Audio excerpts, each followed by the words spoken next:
রমাদান মাসে একটা রাত আছে লাইলাতুল কদর। লাইলাতুল কদর 27 রমজানেই হবে জরুরি না। শেষ দশকের বিজোড় রাতগুলোর যে কোনো রাতে লাইলাতুল কদর হতে পারে। হতে পারে 21-এর রাত, হতে পারে 23 বা 25 বা 27 বা 29। ইন্না আনজালনাহু ফি লাইলাতুল কদর, আল্লাহ পাক বলছেন নিঃসন্দেহে আমি কোরআনকে নাজিল করেছি লাইলাতুল কদরে। ওয়ামা আদরাকা মা লাইলাতুল কদর, হে নবী আপনি কি জানেন লাইলাতুল কদর কি জিনিস? লাইলাতুল কদরি খায়রুম মিন আলফি শাহর, এই রাতটা হচ্ছে হাজার মাসের চাইতে উত্তম। কোরআন নাজিল করার কারণে লাইলাতুল কদর হাজার মাসের চেয়ে উত্তম।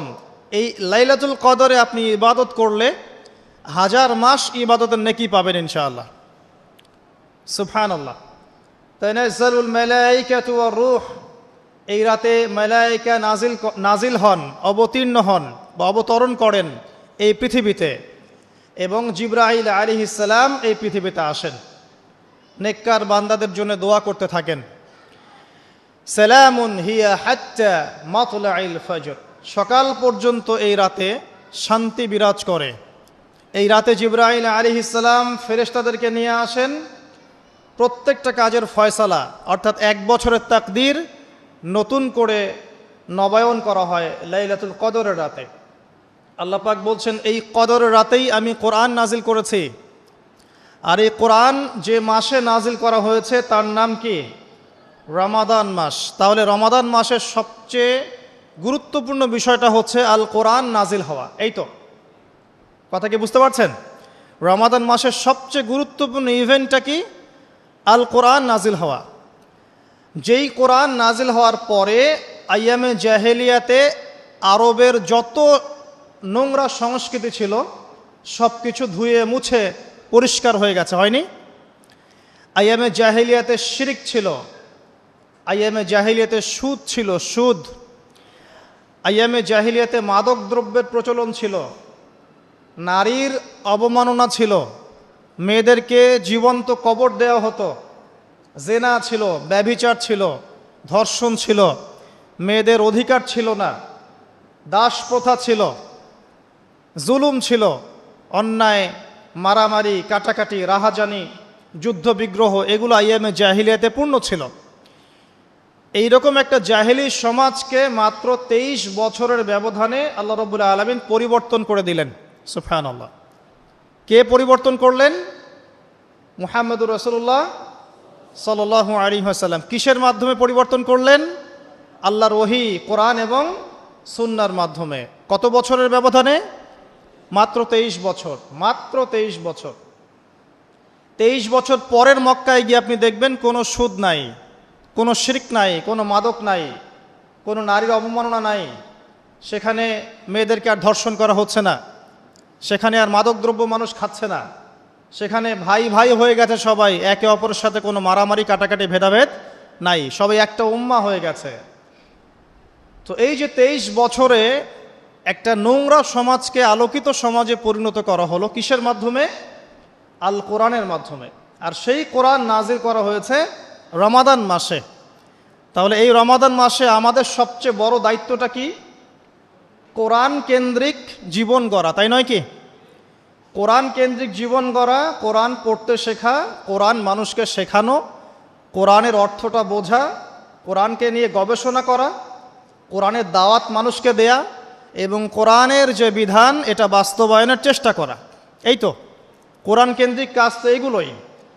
নবী সাল্লাল্লাহু আলাইহি ওয়াসাল্লাম এবং সাহাবায়ে কেরাম 23 বছর ধরে এই কাজগুলো করেছিলেন বলেই আইয়ামে জাহেলিয়াত একটা আলোকিত সমাজে পরিণত হয়েছে। আমার কথা কি বুঝতে পারছেন? আলহামদুলিল্লাহ। এখন আসেন খুব সরল কথা বলি যে আমরা যারা মুসলিম আছি কোরআন কেন্দ্রিক আমাদের কি কাজ করা উচিত, এই রমাদান মাসে আমরা কি করতে পারি, এবং রমজান মাস থেকে শিক্ষা নিয়ে সারা বছর এটাকে ধরে রাখতে পারি কিভাবে, এটাই মূল কথা। অনেক বেশি কথার প্রয়োজন নাই, মূল কথা কিন্তু অল্প। রমাদান মাসে আমাদের প্রথম দায়িত্ব হচ্ছে আল কোরআন পড়তে শেখা। আমরা কারা কারা কোরআন পড়তে জানি? হাত উঁচু করে একটু। মাশাআল্লাহ, বেশিরভাগ মানুষই কোরআন পড়তে জানেন, আলহামদুলিল্লাহ। জাযাকুমুল্লাহ খায়রান, আল্লাহ পাক আপনাদেরকে বারাকা দান করুন, দোয়া করি। প্রথম কাজ কোরআন পড়তে শেখা। পড়তে জানেন, আলহামদুলিল্লাহ। তবে আমি কিছু কথা বলি যেগুলো শুনলে হয়তো আপনার কাছে মনে হবে যে আরও ভালো করে পড়া শেখা উচিত।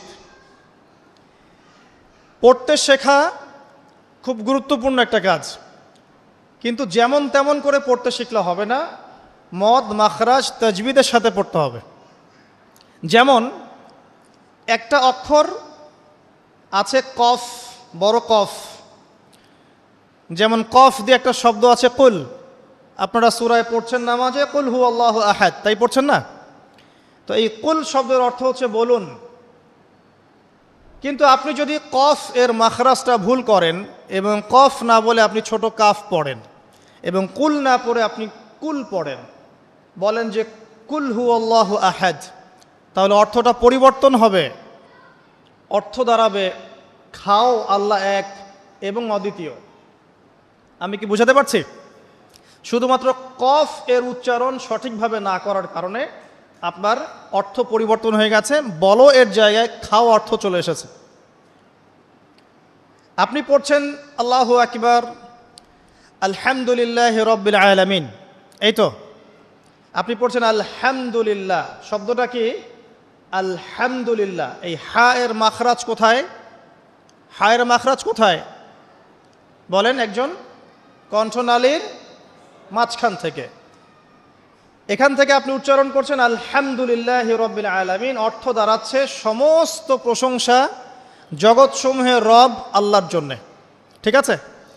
কিন্তু আপনি এই হায়ে হুত্তির জায়গায় যদি হায়ে হাওয়াস পড়েন, যার মাখরাজ অন্য জায়গা থেকে, আপনি পড়ছেন ফর এক্সাম্পল আলহামদুলিল্লাহি রাব্বিল আলামিন, যেমনটা অনেকেই পড়ে থাকে। কেমন আছেন? আলহামদুলিল্লাহ ভালো আছে, তাই না? কেমন আছেন? আলহামদুলিল্লাহ ভালো আছে। তো আলহামদুলিল্লাহ না বলে সে বলেছে আলহামদুলিল্লাহ। তো যে হায়ের উচ্চারণ পরিবর্তন হয়ে গেছে, এই কারণে অর্থ পরিবর্তন হয়ে দাঁড়াবে যে সমস্ত নিন্দা আল্লাহর জন্যে, যিনি জগৎসমূহের রব। আমার কথা কি বুঝতে পারছেন? শুধু হা এর মাখরাজ ভুল হওয়ার কারণে এই সমস্যা হলো। তাই যারা পড়তে শিখেছি আরও ভালো করে পড়তে শিখি, মদের সাথে, মাখরাজের সাথে, তাজবিদের সাথে সমস্ত নিয়মকানুনগুলো আবার চর্চা করি, যাতে আপনার তেলাওয়াতটা 100% বিশুদ্ধ হয়। আল্লাহ পাক তৌফিক দান করুন। ফর এক্সাম্পল একটা উদাহরণ দিচ্ছি, আলিফ লাম মিম, সূরা বাকারার প্রথমে আছে না আলিফ লাম মিম? এই আলিফ লাম মিমের অর্থ আছে, কিন্তু আল্লাহ ছাড়া এই অর্থ কেউ জানেন না। এর অর্থ আমরা করতে পারবো না, কিন্তু অর্থ আছে। যালিকাল কিতাব লা রাইবা ফিহ, এটা এমন একটা কিতাব যে কিতাবের মধ্যে কোনো সন্দেহ নাই, কোনো সন্দেহ নাই। এই যে নাই এর অর্থটা হচ্ছে লা, মানে নাই। লা রাইবা, কোনো সন্দেহ নাই। রয়ব মানে সন্দেহ, লা মানে না। লা রাইবা, কোনো সন্দেহ নাই, ফিহি এর মধ্যে, মানে এই কিতাবের মধ্যে। এখানে লায়ের উপর কি মদ আছে? লায়ের উপরে কি মদ আছে না? লাকে টানতে হবে না? কি বলেন? লাকে টানতে হবে না? লাকে টানতে হবে। লা রাইবা ফি, লাকে টানতে হবে। এই যে বলি আমরা লা ইলাহা, লাই টান নাই? লা ইলাহা, লাই টান আছে না? আছে। ইল্লাল্লাহ, কোনো ইলাহ নেই আল্লাহ ছাড়া। তো এই যে আপনি পড়ছেন লা রাইবা ফি, ঠিক আছে, কিন্তু আপনি যদি মদটাকে ভুল করেন এবং আপনি পড়েন যালিকাল কিতাব লা রাইবা ফি, লায়ে কি করেন নাই? মদ করেন নাই, লাই আপনি টানেন নাই, কিন্তু পড়েছেন যালিকাল কিতাব লা রাইবা ফি। অর্থ কি হবে? অর্থ হবে এটা এমন একটা কিতাব যে কিতাবে অবশ্যই সন্দেহ আছে। আমি মনে হয় বুঝাতে পারছি না। তখন অর্থ দাঁড়াবে এমন যে এটা এমন একটা কিতাব যেই কিতাবে অবশ্যই সন্দেহ আছে। যদি আপনি লায়ে টান না দেন তাহলে অর্থ পরিবর্তন হবে। আপনি পড়ছেন কুল ইয়া আইয়ুহাল কাফিরুন, বলুন হে কাফেররা, লা আ'বুদু, আমি ইবাদত করি না, মা তা'বুদুন, যার ইবাদত তোমরা করো বা তোমরা করছো। তো এখানেও লায়ের মধ্যে মদ আছে, লা আ'বুদু মা তা'বুদুন। কিন্তু আপনি যদি মদ না করেন, যদি পড়েন কুল ইয়া আইয়ুহাল কাফিরুন লা আ'বুদু মা তা'বুদুন। অর্থ কি হবে? বলুন হে কাফেররা, বলুন হে নবী হে কাফেররা, আমি অবশ্যই তার ইবাদত করি যার ইবাদত তোমরা করো। নাউযুবিল্লাহ। আমি কি বুঝাতে পারছি ভাই? অক্ষরের পরিবর্তনের কারণে, উচ্চারণের পার্থক্যের কারণে, টান কম বেশি হওয়ার কারণে কোরআনের অর্থ ঈমান থেকে কুফরির দিকে যেতে পারে। কথা কি বুঝতে পারছেন? অতএব যারা কোরআন তেলাওয়াত করা শিখেছেন আবারও শেখেন, শেখার কোনো শেষ নাই। যদি এখন আমি কোরআন তেলাওয়াত আপনাদেরকে ধরি, দেখা যাবে অনেকের তেলাওয়াত ভুল পাওয়া যাবে, পাওয়া যাবে না? অতএব এই রমজান মাসটাকে কাজে লাগান, রমজান মাসে কোরআন তেলাওয়াত করা শেখেন। ইমাম সাহেবের কাছে শেখেন, মুয়াজ্জিন সাহেবের কাছে শেখেন, আলেমের কাছে আসেন, মাদ্রাসায় যান। যদি এগুলো সুযোগ না থাকে, অনলাইনে অনেক কোর্স করানো হচ্ছে, অনলাইনে কোর্স করেন। সবচেয়ে ভালো হয় মাদ্রাসায় গিয়ে পড়লে। যদি মাদ্রাসায় পড়তে না পারেন, অনলাইন অফলাইনে কোর্সের মাধ্যমে শেখেন। আপনাকে শিখতে হবে, যে কোনো নিয়মে হোক শিখতে হবে। নুরানি পদ্ধতি বলেন, বৈজ্ঞানিক পদ্ধতি বলেন, যে নিয়মেই বলেন, আপনাকে বিশুদ্ধ করে শিখতে হবে। এবার শিখে ফেললে আপনি কি পাবেন? খুব সংক্ষেপে বলছি। শিখে ফেললে আপনি কোরআন তেলাওয়াত করবেন নিয়মিত। আমি পরামর্শ দেই, প্রত্যেক দিন এক পারা করে পড়েন। প্রত্যেক দিন এক পারা, তাহলে 30 দিন 30 পারা পড়া হবে। প্রত্যেক মাসে একটা করে খতম দিতে পারবেন, আপনি বছরে 12টা খতম দিতে পারবেন। যদি আপনি বিশুদ্ধ করে তেলাওয়াত করতে শেখেন, তাহলে রাসূল সাল্লাল্লাহু আলাইহি ওয়াসাল্লামের কিছু হাদিস আপনার জন্যে। নবী সাল্লাল্লাহু আলাইহি ওয়াসাল্লাম বলেছেন, ইকরাউল কোরআন, তোমরা বিশুদ্ধ করে কোরআন তেলাওয়াত করো। ফাইন্নাহু ইয়াতি ইয়াউমাল কিয়ামা শাফিআন লিআসহাবিহি, কারণ কিয়ামতের দিন কোরআন তার পাঠকের পক্ষে সুপারিশ করবে। সুবহানাল্লাহ।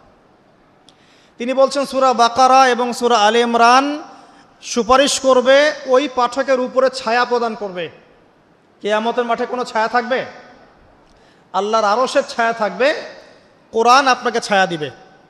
সূরা আলে ইমরান, সূরা বাকারা আপনাকে ছায়া দিবে।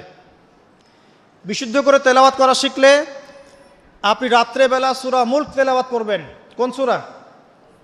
সূরা মুলক। যে ব্যক্তি রাতের বেলা তেলাওয়াত করে, এই ব্যক্তি মৃত্যুবরণ করলে ইনশাআল্লাহ তাআলা তার কবরের আযাব হবে না।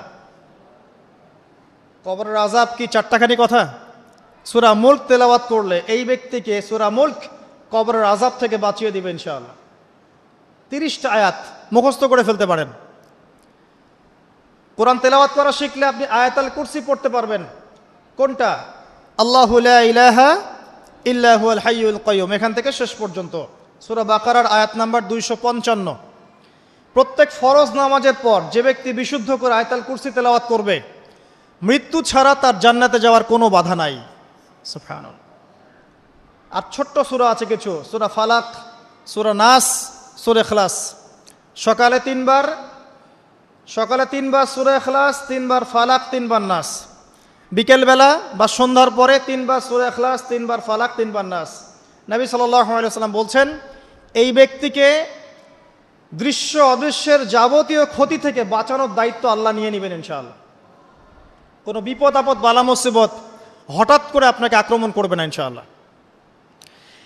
এরপরে আছে সূরা বাকারার শেষের 3টা আয়াত, লিল্লাহি মা ফিস সামাওয়াতি, এখান থেকে ফানসুরনা আলাল কওমিল কাফিরিন পর্যন্ত। নবী সাল্লাল্লাহু আলাইহি ওয়াসাল্লাম বলেছেন, যে ব্যক্তি রাতের বেলা এই আয়াতগুলো তেলাওয়াত করবে, সারা রাত নফল নামাজ পড়লে যে নেকি হতো, এই 3টা আয়াত তেলাওয়াত করলে সে নেকি হয়ে যাবে ইনশাআল্লাহ। এগুলো কি চারটাখানি কথা?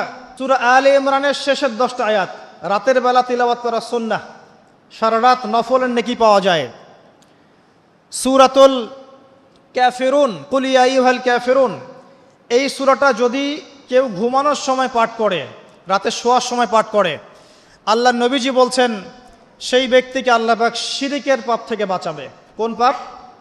শিরকের পাপ। আর আমি অনেক লেকচারে বলেছি যে প্রতি 1000-এ 999 জন মানুষ জাহান্নামে যাবে। প্রতি 1000-এ 999 জন মানুষ জাহান্নামে যাবে। তাদের আমল নামায় যে পাপটা থাকবে তার নাম হচ্ছে শিরক। কথায় শিরক, কাজে শিরক, বিশ্বাসে শিরক। আর এই শিরকে এখন আমরা হাবুডুবু খাচ্ছি। মুসলিমরা বিশ্বাস করে আল্লাহ ছাড়া অন্য কেউ সন্তান দিতে পারে। বিশ্বাস করে না? বিশ্বাস করে। মানুষ এখন বিশ্বাস করে আল্লাহ ছাড়া অন্য কেউ মহাবিশ্ব সৃষ্টি করেছে, বা মহাবিশ্ব এমনি এমনি সৃষ্টি হয়েছে বিগ ব্যাংয়ের মাধ্যমে, আল্লাহ সৃষ্টি করে নাই। মানুষ মনে করে জমিনে মানুষের বিধান চলবে, আল্লাহর বিধান জাদুঘরে থাকবে, এটা মানুষ মনে করে। মানুষ মনে করে মানুষ আল্লাহর হালালকে হারাম করতে পারে, আল্লাহর হারামকে হালালও করতে পারে। এটা মানুষের স্বাধীনতা, বাক স্বাধীনতা, ব্যক্তি স্বাধীনতা মানুষ মনে করে। মানুষ মনে করে যে আল্লাহ ছাড়া অন্য কাউকে সেজদা করা যায়, আল্লাহ ছাড়া অন্য কেউ সন্তান দিতে পারে, আল্লাহ ছাড়া অন্য কেউ ভালো মন্দের মালিক, জীবন মৃত্যুর মালিক, কল্যাণ অকল্যাণের মালিক, মানুষ এগুলো মনে করে। মানুষ এখন শিরিকে হাবুডুবু খাচ্ছে, বিশ্বাসে শিরিক করে, কথায় শিরিক করে, অথবা কাজে শিরিক করে। মুসলিমরা আল্লাহ ছাড়া অন্য কাউকে সেজদা করে না, মুসলিমরা কবরে সেজদা করে না, মাজারে সেজদা করে না, মুসলিমরা কবরকে কেন্দ্র করে তাওয়াফ করে না, মুসলিমরা হাতে সুতা বালা পড়ে না, মুসলিমরা হাতে আংটি পড়ছে এবং মনে করছে যে এই আংটি ওকে রোগ থেকে বাঁচাবে, এই সুতা ওকে রোগ থেকে বাঁচাবে। মুসলিমরা চন্দ্র সূর্য গ্রহ নক্ষত্রের কাছ থেকে কল্যাণ কামনা করে। মুসলিমরা মনে করে যে মানুষ আগামীকালকের আবহাওয়া বলতে পারে। মুসলিমরা রাশি চক্রে বিশ্বাস করে। মুসলিমরা টিয়া পাখির কথায় বিশ্বাস করে। দেখেন রাস্তার পাশে টিয়া পাখি বসে আছে, ভাগ্য গণনা করছে, এগুলো মুসলিমরা করে। শিরকের শেষ নাই। আমি একটা বইয়ের নাম বলি মাঝে মাঝেই, বইটার নাম হচ্ছে কিতাবুত তাওহীদ। কি নাম? কিতাবুত তাওহীদ। এই বইটা বাসায় কিনেন, দেখবেন শিরিক কত প্রকার, কি কি সব কিছু লেখা আছে এখানে, এবং কতভাবে আমরা শিরিক করি এটা লেখা আছে এখানে, বাঁচবেন কিভাবে সেটাও লেখা আছে। যাই হোক, সূরাতুল কাফিরুন যে ব্যক্তি শোয়ার সময় পড়বে, আল্লাহ পাক তাকে শিরকের পাপ থেকে বাঁচিয়ে রাখবেন ইনশাআল্লাহ তাআলা। আল্লাহ পাক শিরকের একটা গোপন পাপ আছে, গোপন শিরক, রিয়া, মানুষকে দেখানোর জন্য আমল করা, লোক দেখানো আমল, এটা থেকেও আল্লাহ পাক বাঁচাবে সেই ব্যক্তিকে, যে ব্যক্তি সূরা কাফিরুন রাতের বেলা তেলাওয়াত করবে ঘুমানোর সময় ইনশাআল্লাহ তাআলা। আর অনেক সূরা আছে। কারো যদি চোখ লাগা, বদনজর, জিন ঘটিত কোনো সমস্যা হয়, সূরা জিনের প্রথম 10টা আয়াত পরে দম করে ফু দিবেন, দেখবেন ইনশাআল্লাহ রোগী ভালো হয়ে গেছে ইনশাআল্লাহ। কারো যে কোনো অসুস্থতা থাকলে চিকিৎসা করবেন, ওষুধপত্র খাবেন, সব ঠিক আছে। তার আগে সূরা ফাতিহা পড়বেন। সূরা ফাতিহা পড়ে নিজের গায়ে দম করবেন, পানিতে দম করে খাবেন, দেখবেন সূরা ফাতিহার মধ্যে শিফা আছে। সূরা ফাতিহার মধ্যে শিফা আছে। এই সূরা আরেকটা নাম হচ্ছে আয়াতুশ শিফা। এই সূরার মধ্যে শিফা আছে, আরোগ্য আছে, আর অনেক আয়াত আছে, এগুলো বলতে গেলে সময় শেষ হয়ে যাবে। প্রথম যে কাজ আমাদের, সেটা হলো আল কোরআনকে বিশুদ্ধ করে পড়তে শেখা। আমার কথা কি বুঝতে পারছেন? যারা পড়া শিখেছেন আবার পড়া শেখেন। কারণ কি আমি বললাম, আপনার অক্ষরের পার্থক্যের কারণে, মদ মাখরাজের পার্থক্যের কারণে, তাজবিদের নিয়মের ভুল ত্রুটির কারণে অর্থ পরিবর্তন হয়ে যেতে পারে। তখন সারাটা জীবন আপনি ভুল পড়ে যাবেন। আর আমি এটা আপনাকে হলফ করে বলতে পারি যে আপনি কোরআন যতটুকু তেলাওয়াত করছেন এবং নামাজে যে আরবিগুলো পড়ছেন, এগুলোর মধ্যে অনেক ভুল ভ্রান্তি আছে, আপনি জানেন না। যদি আপনি কোনো আলেমের কাছে যান, তাকে শোনান, তিনি আপনার ভুল ধরাতে পারবেন। অতএব আবার বিশুদ্ধ করে পড়া শেখেন। আল্লাহ পাক তৌফিক দান করুন। নবীজি বলেছেন সাল্লাল্লাহু আলাইহি ওয়াসাল্লাম, মান ক্বারাআ হারফাম মিন কিতাবিল্লাহি ফালাহু হাসানা। কেউ যদি একটা হরফ তেলাওয়াত করে কোরআনের, তার নেকি হবে কত নেকি? আল হাসানাতু কাআশরি আমসালিহা, এক নেকি 10 দিয়ে গুণ করা হবে। অর্থাৎ একটা হরফ তেলাওয়াত করলে 10 নেকি হবে ইনশাআল্লাহ। আলিফ লাম মিম পড়লে 10 নেকি হয় না, আলিফ লাম মিম পড়লে 30 নেকি হয়। কারণ আলিফ একটা হরফ, লাম একটা হরফ, মিম একটা হরফ। আপনি কি জানেন কোরআনে কতগুলো হরফ আছে? আল কোরআনে 600টা পৃষ্ঠা আছে। কত পৃষ্ঠা? এটা হাফেজি কোরআনে 600 পৃষ্ঠা থাকে। প্রত্যেক 20 পৃষ্ঠায় একটা করে পারা শেষ হয়।